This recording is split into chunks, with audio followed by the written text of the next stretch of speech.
Hi Mark, I'm Sylvia, number 13. Great read. The nightmare outcome of a son's mental illness. Cynthia Hernandez was thinking about the missing dog when she woke early last September morning in her family's two-story tract home, tucked away in a residential enclave north of a busy commercial corridor in Chino. The 10-year-old Cocker Spaniel, Sandy, hadn't been seen since the day before. She ran outside to call the dog again, without luck.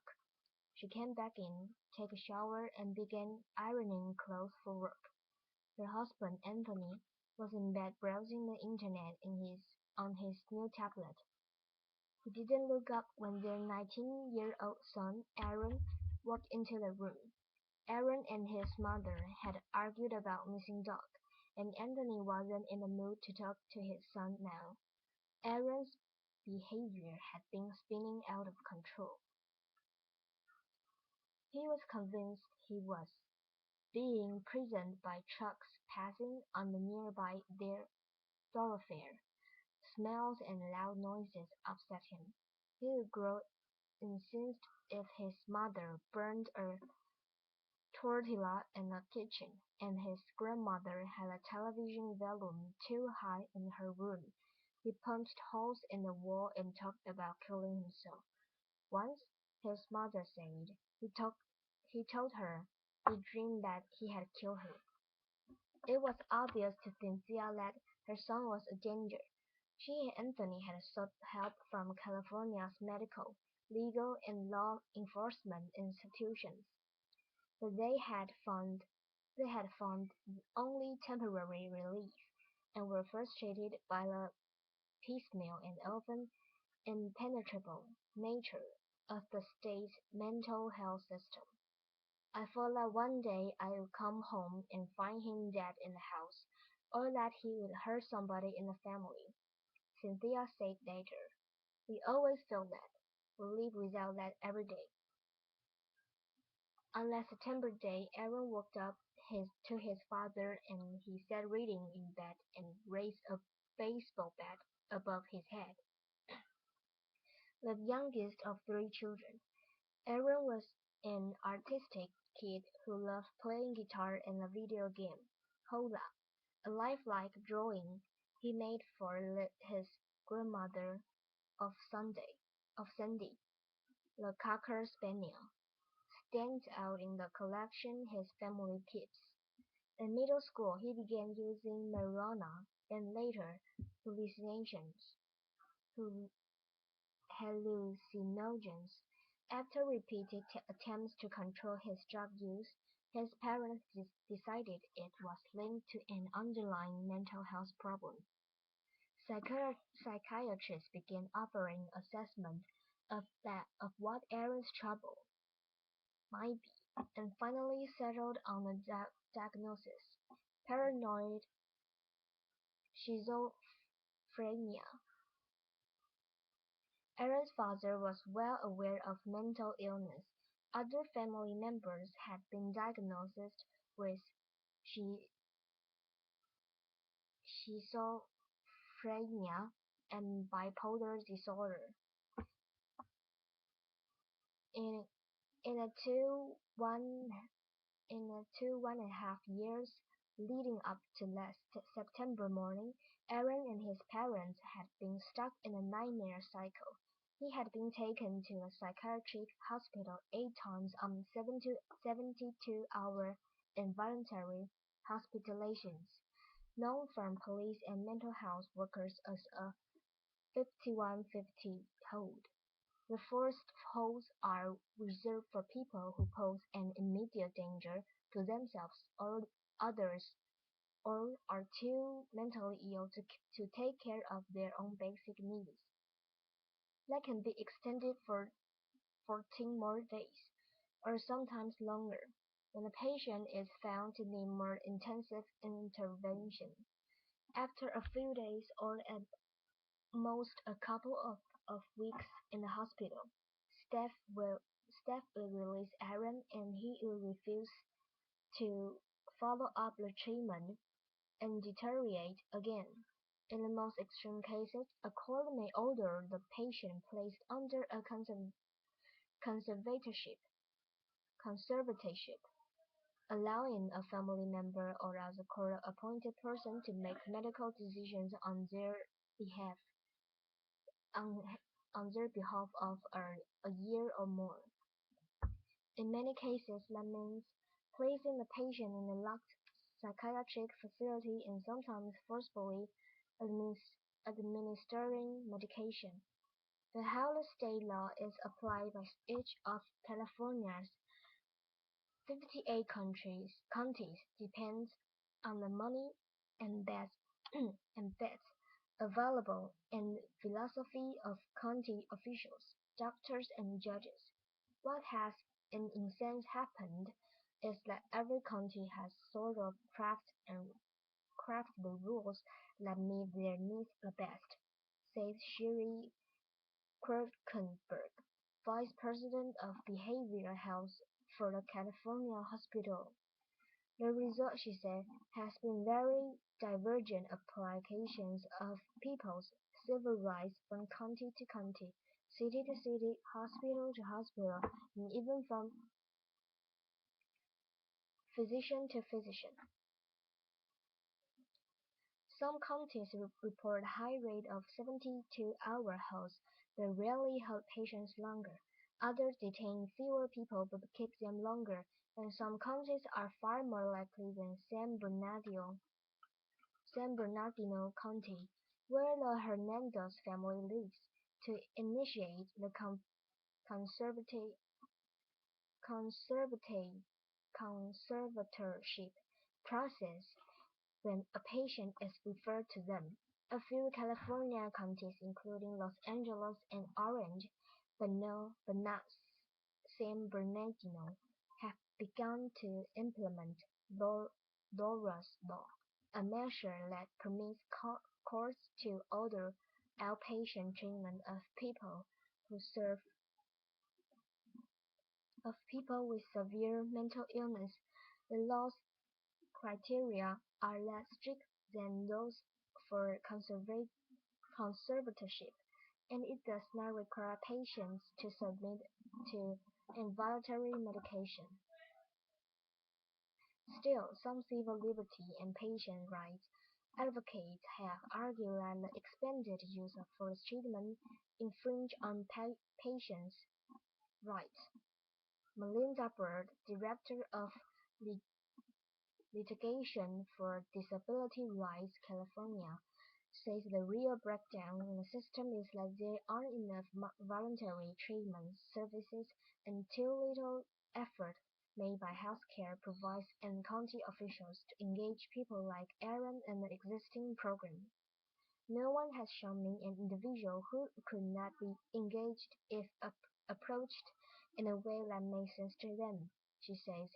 You don't need to force treatment. It is ultimately counterproductive and incredibly expensive. State Assemblywoman Susan Ackman, who wants to expand the use of Laura's Law, points out that people whose mental illness goes untreated often end up incarcerated. We see this as a way of potentially increasing people's freedoms, she said. Unable to control Aaron, his parents kicked him out of the house twice after he turned 18 in 2013.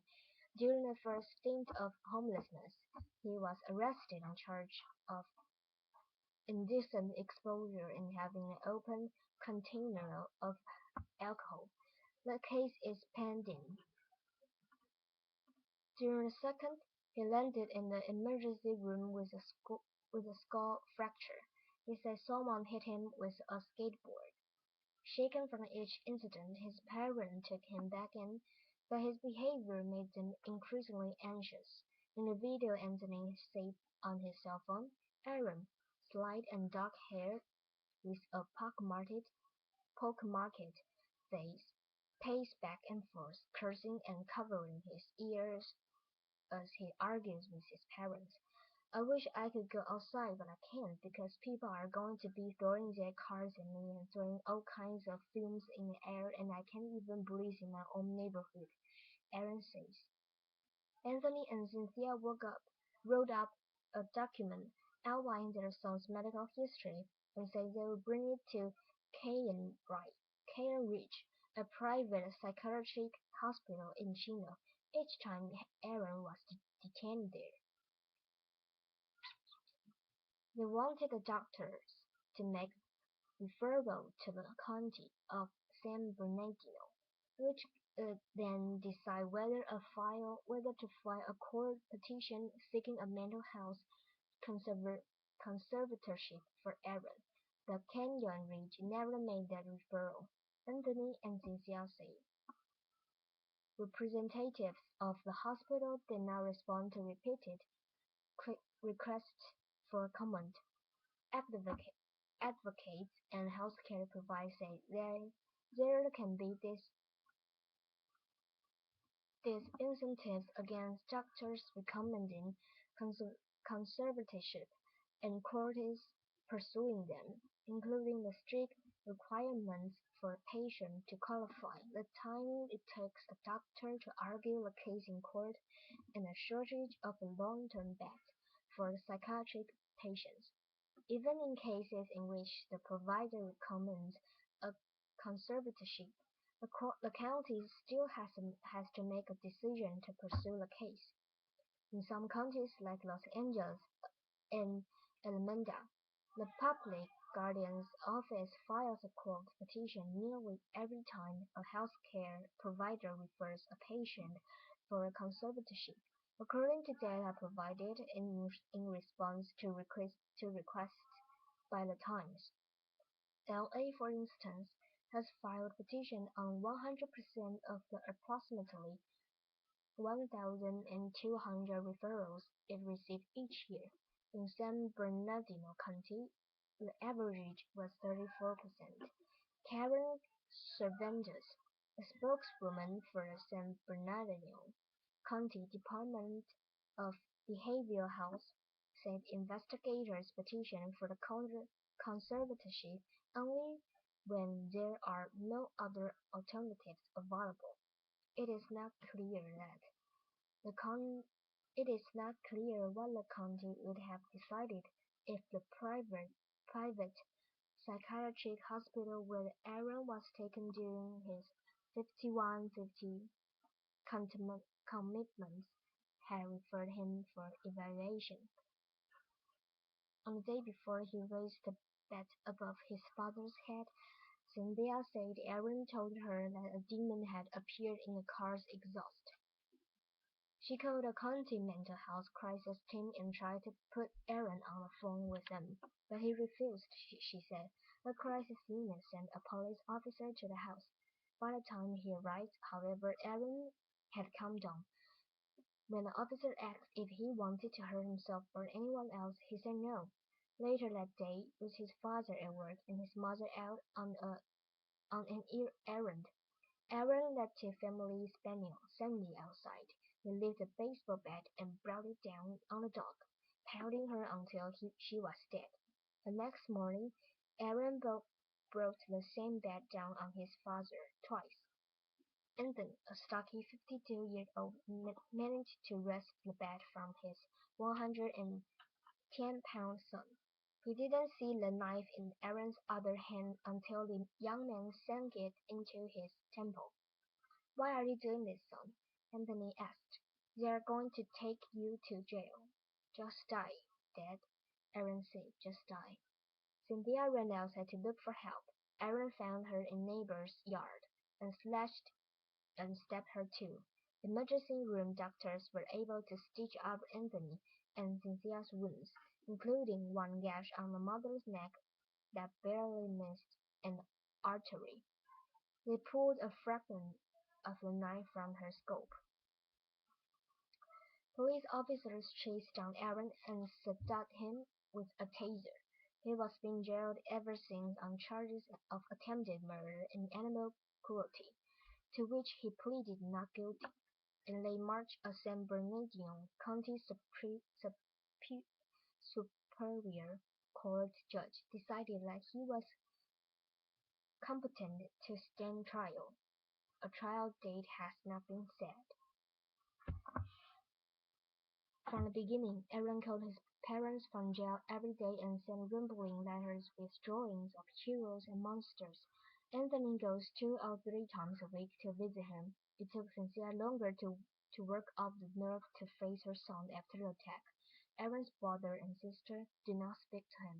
After a couple of months in jail, Aaron began to take medication. His letters changed, becoming more coherent, his parents say. He began to write about feeling remorse. Those parents say they want their son to go to a state hospital for treatment, not to prison. I'm almost relieved when it happened this way, because now we are going to have something done. Anthony said the week after the attack, a stitched-up gash running all the way from his eye to ear, which is odd to say and strange to feel this way, but this is what we are left with. In a jailhouse interview with The Times, Aaron chokes up when he described killing Sandy. I thought, I can't believe this. I just took my dog's life that I loved so much, he says. It was an evil inside me. It was an evil within me trying to take over the so-called anger I had stored up inside of me.